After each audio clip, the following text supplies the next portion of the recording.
Kim is everything that is wrong with rap music culture. At least that seems to be the dominant critical opinion of her.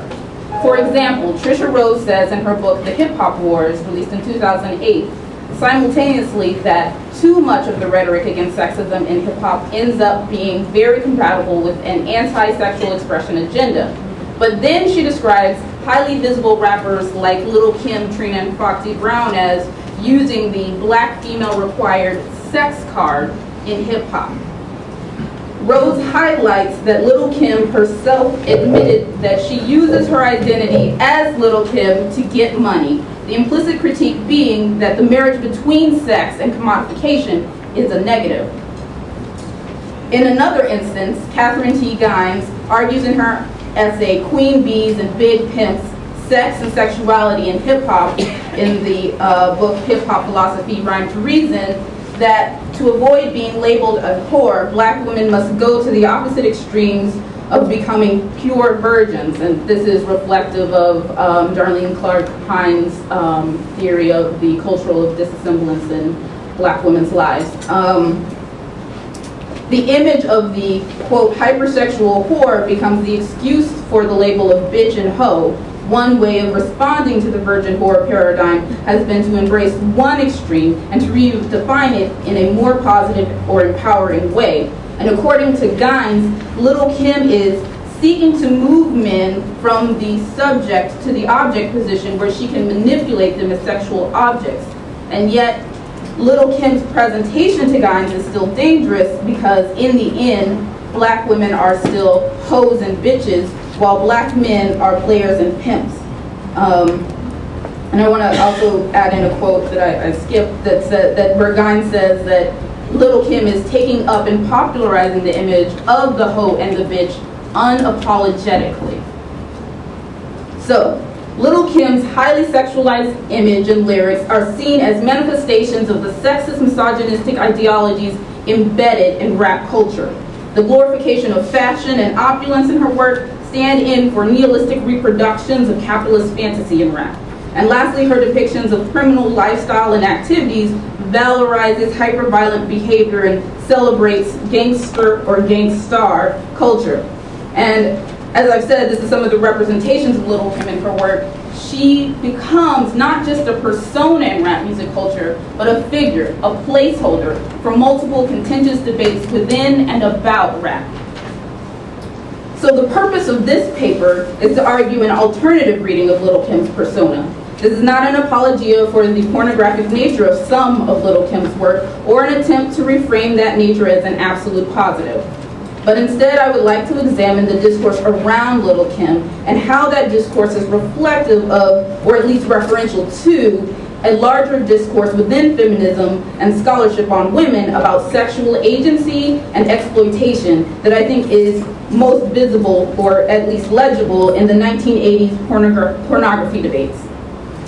I begin with a simple question. How is Lil' Kim, the public/artistic persona of Kimberly Jones, understood in the popular and critical imagination? Now, I say it here to highlight that in examining Lil' Kim as a persona, I am discussing a thing that is connected to, but not the same as, the person who was born Kimberly Denise Jones. My understanding of Lil' Kim begins with the subject of the pornographic, and I use pornographic as a way to describe an erotic excess.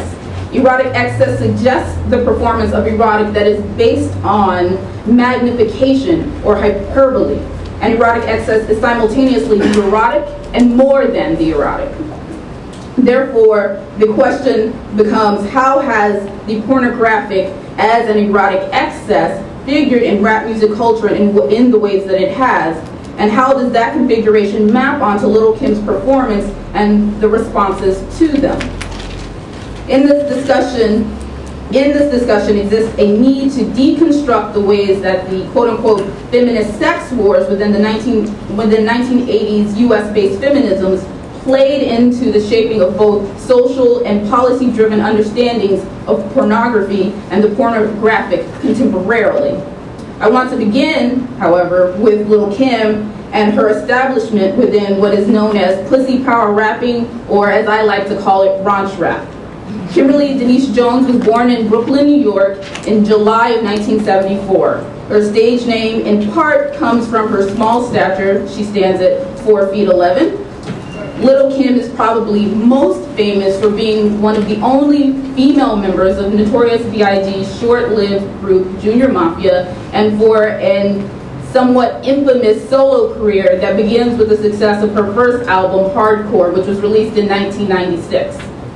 Little Kim's lyrics and performances are based very much in discussions of the body, and it is this highlighting of the body, and particularly a racialized black feminine body, that I believe pushes her work and that of other raunch rappers into the realm of the erotic and the pornographic. Let me break it down a little bit further. Okay, so there is a historical link between the black body and the grotesque and the therefore excessive.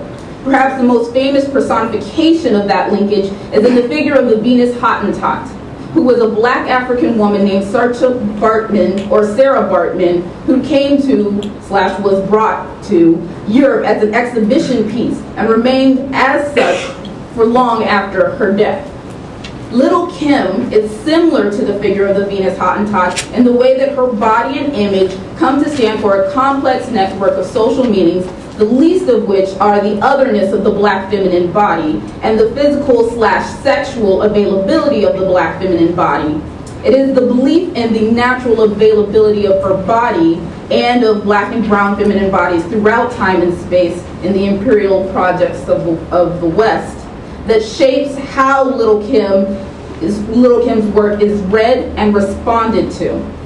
When Little Kim performs songs like How Many Licks, which the lyrics are, how many licks does it take to get to the center of my... Anyway, that are somewhat explicitly about sexual gratification, they are read positively and negatively as reaffirmations of that availability.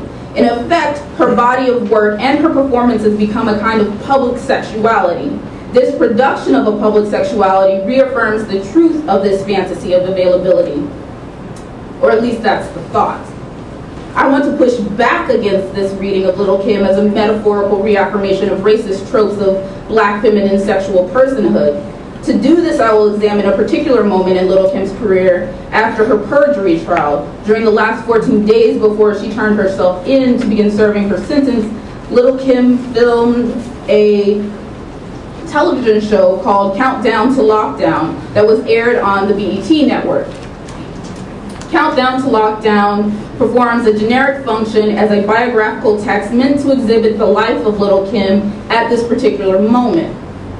However, it also functions as an attempt to reclaim the image of Little Kim from the static position of object and to reaffirm her subjectivity in her life and career. So in first trying to reclaim her subjectivity, this is achieved by depicting Little Kim as Little Kim the artist and Kimberly Jones the person as having direct tutorial control over her image. Okay, and so I'm going to start with this clip example. Hopefully. Oh, it's still loading? Oh, right. Okay, so I'll describe it a little bit. All right, I'll just go to describing. Sorry. No, it's quite all right. To do that, Jocelyn, because we're going to run out of time. Okay, all right. There you go. Okay, so you can all go. Can you not hear me? I'm sorry. Okay, all right. So in the first episode, it opens with a clip from a previous episode where Kim gets into a heated conversation with her manager, Hillary Reston, about her video for the song Lighters Up.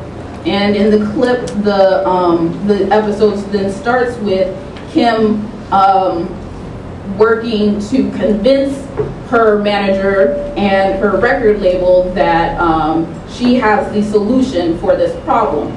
Kim is dissatisfied with both the shots of herself and the representation of Brooklyn in the video Lighters Up, and she successfully convinces her management and record company to greenlight a reshoot for the video and a new director who she calls for because she feels that he represents her in a way that has never been done before in her career. She says that he shoots me better than anyone else ever has, and he just does really good work, and I never say that about anyone. Okay, I'm not loud enough? Wow, all right, that never happens to me. Thank you. All right, so there's a second attempt to show a vulnerability to Kim.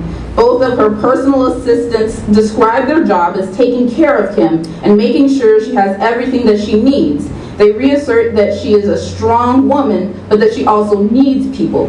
And here is an attempt to humanize and gender Kim's image in a particular way. And this happens by showing her within the domestic sphere. She's sitting in a kitchen, talking with her personal assistants, wearing like really laid back clothing, and etc. And I'm going to skip my third example because I see the 2-minute sign walking towards me. All right. So now, okay. So Countdown to Lockdown is a rebuttal of Kim as the hypersexual whore and a reaffirmation of her as the quiet domestic and shrewd businesswoman. Okay, so now taking on the notion of the fantasy of availability of black and brown feminine bodies, we turn back to the discussion of pornography, the pornographic, and feminism. And I'm going to just start with giving a slight draft of the feminist sex wars that's based on the Encyclopedia of Gender and Sexuality's definition of it. I'm going to have to cut a lot of it out. So in the 1980s, fierce debates about the representation of sexuality and pornography in particular overshadowed other sexually related topics. Certain aspects of the anti-pornography feminist stance stem from the cultural feminism of the 1970s. This stream of feminism praises women's culture, characteristics, and values such as women's bonding, empathy, and care. Conversely, anything connected to the male principle is rejected and denied. Sexuality was framed as essentially male and profoundly bad. Within this discourse, male sexuality is singled out as the main source of patriarchy, for example, by Robin Morgan, and that pornography was identified as the primary source of patriarchal domination of women. The main arguments against pornography are that it causes violence against women, constructs women as a person with subordinate social status, silences women, and thus constitutes discrimination against women. Based on this reasoning, part of the feminist movement strived for anti-porn legislation. And according to Catherine McKinnon and Andrea Dworkin, two leading figures in the feminist anti-porn battle, woman is identified by the objective of men's desires, whereas pornography is controlled, making it a central mechanism for producing gender inequality. In her account, the essence of sexuality is quintessentially revealed in pornography: hierarchy, power, violence. To be a woman in a world governed by porn means pain, degradation, and humiliation. In short, to be a woman means to be oppressed like one. Okay. So, and that forms a circular argument where pornography both causes and is an expression of the oppression of women. So this discourse of the 1980s was both shaped by and helped to shape a national moment of concern over the moral and ethical nature of popular culture and its political responsibilities. In this moment, feminist discourses about pornography worked in tandem, at moments intentionally and unintentionally, with larger policy discussions about the purpose and ethics of censorship and the ability to create and define normative standards of behavior, particularly around sexual identity, expression, and desire. So in conclusion, critics of Little Kim are not entirely wrong. There is a seemingly ahistorical issue about the racist fantasies about black feminine sexual availability and the real lack of protection historically and arguably contemporarily within social and legal frameworks of black feminine bodies. We have been and still are vulnerable in a sense to sexual assault and exploitation. However, the discourse around sexual exploitation in rap music culture, where Little Kim is often represented as misguided or malicious, or a malicious perpetrator of the phenomenon, still reflects certain moralistic judgments of sexual expression, especially the excessively erotic. While participants in the discussion of the discussion within hip hop studies have brought a nuance to the discussion, recognizing the sexual propriety that indeed police the black woman's expression of sexual desire, it is clear in this discourse that there is such a thing as going too far. Sexual expression is necessary as Black women must reclaim their sexual agency from the hands of the sexist, racist fantasies about our bodies. However, those expressions are not allowed, quote unquote, to be too pornographic. I would argue that Little Kim in the show Countdown to Lockdown rejects the idea by showing the ways in which the pornographic representation of her body and image can still happen on her own terms, and with this representation is indeed that this representation is indeed a persona and a carefully crafted business decision.